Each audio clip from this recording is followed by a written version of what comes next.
Peter Bunce was a longtime member of Salesmastery and instrumental in the success of this club. Sadly, he passed away at the age of 53. Our next speaker will attempt to illustrate just how important this man was to our club and to him. Please welcome Matt.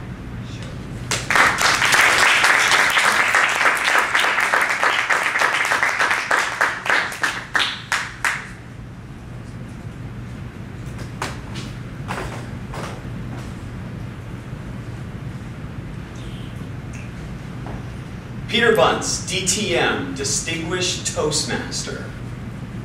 He liked to refer to himself as DTM, Definite Troublemaker. But I'll always remember him as DTM, Dedicated Teacher and Mentor. Let's take each one of those one at a time. Let's start with dedication. Peter was one of the most dedicated Toastmasters I've ever known. He sat in this chair right here every single meeting. Every meeting.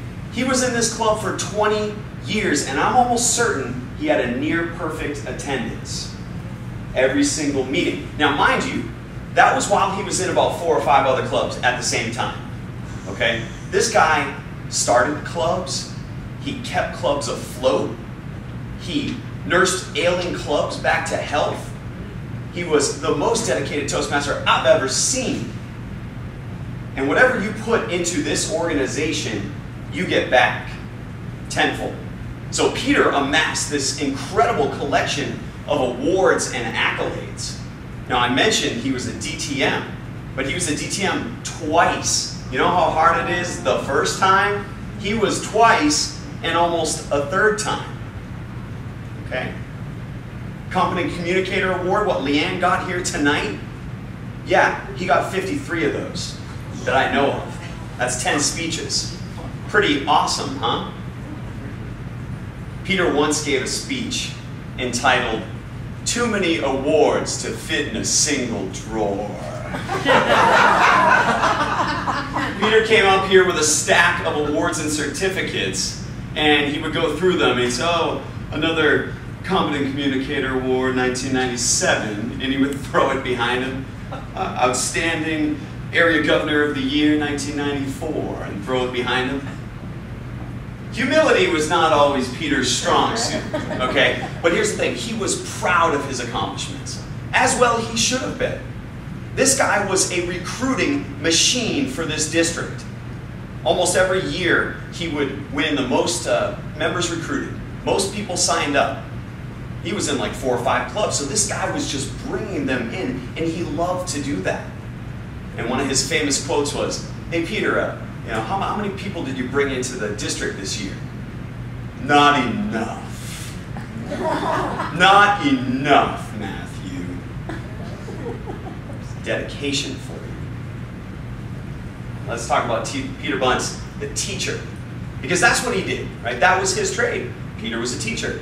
He went to Japan for 8 years. He taught English, German to Japanese students. He knew many different languages. He loved to teach, okay? Peter was always teaching. And you can take the teacher out of the classroom, but you can't take the classroom out of the teacher. So in Peter's Toastmasters clubs, which he was mostly keeping afloat, carrying them on his back, he became the teacher. And oftentimes, he would interrupt the class or our club for a teaching lesson. If things weren't going according to protocol, or if someone wasn't doing something just right, he would have a point of interest, and he'd come up here. And honestly, this kind of rubbed some people the wrong way. They thought it was a little bit brash. They thought it was a little bit abrasive. Not me. No. Because I knew that if Peter was interrupting, he was interrupting for good reason, and because he was passionate in what he thought it was important to give us that teaching lesson. But he wasn't all business, okay? Definite troublemaker. He liked to have fun too, this guy. As serious as he was at times. I remember one evaluation that this guy gave. and it was hilarious, very theatrical. It was for one of our beloved members, Ronnie, that most of you know.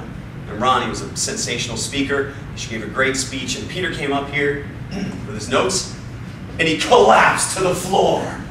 And he lay down on the floor, and he said, "Ronnie, your speech really knocked me out."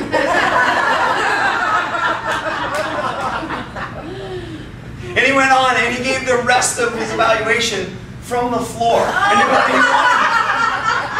when he wanted to transition to a new point, he would roll over to the other side of the stage. And Ronnie, let me talk about a few areas that you could improve. And Ronnie, in conclusion, that speech just knocked me off my feet.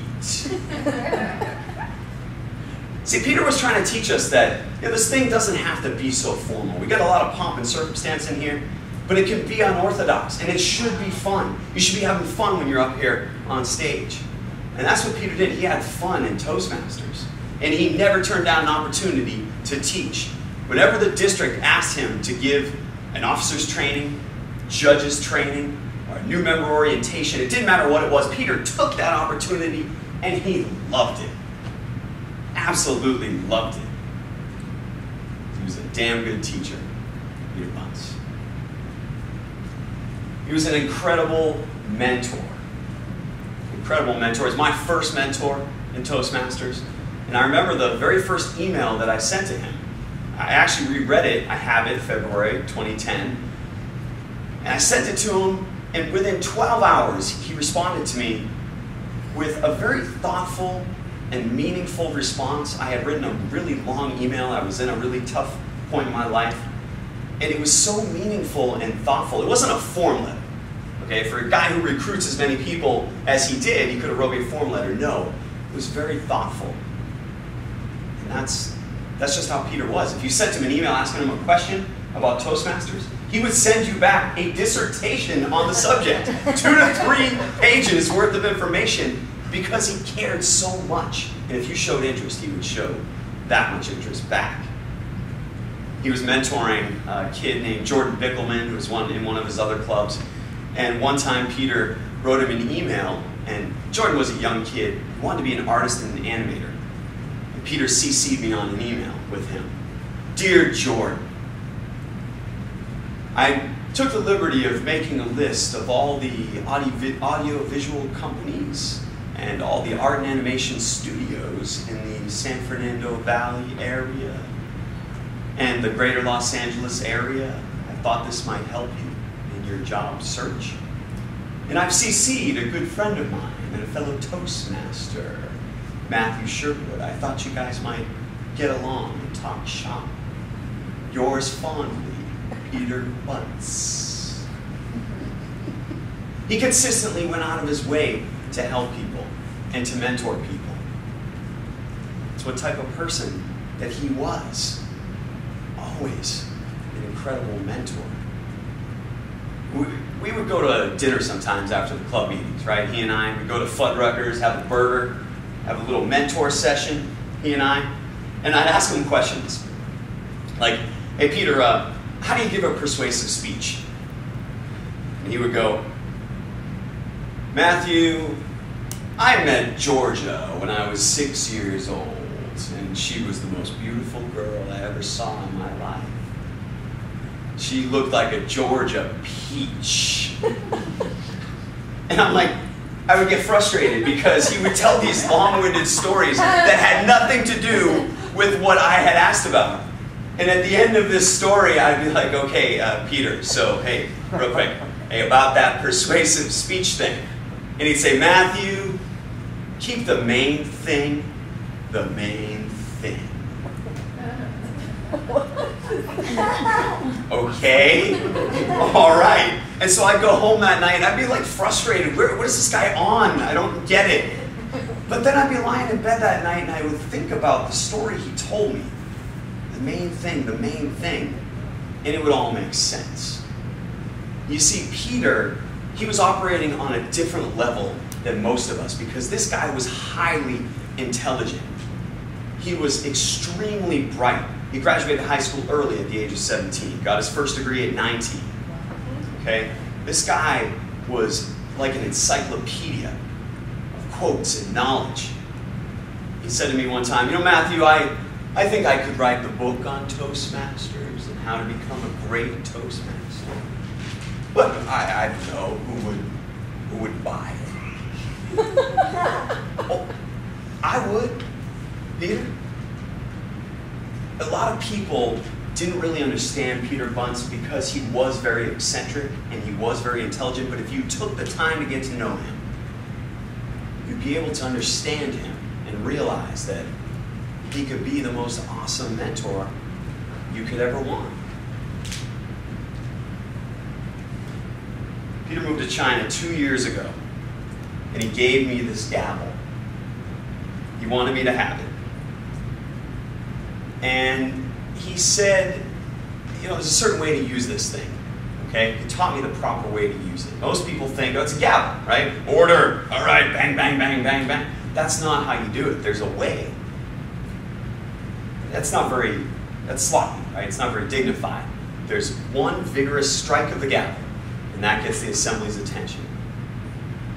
In boxing, when a legend in the community passes away, they do a standing 10 count, and the audience reflects and has a moment of silence while they ring the bell 10 times. So tonight, one strike of the gavel and a moment of silence for Peter Bunce, dedicated mentor and teacher.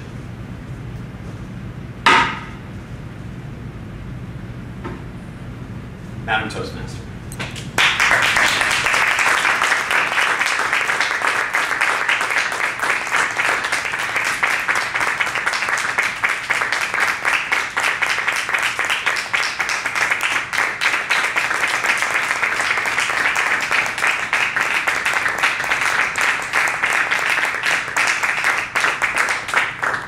What a tribute to an awesome man.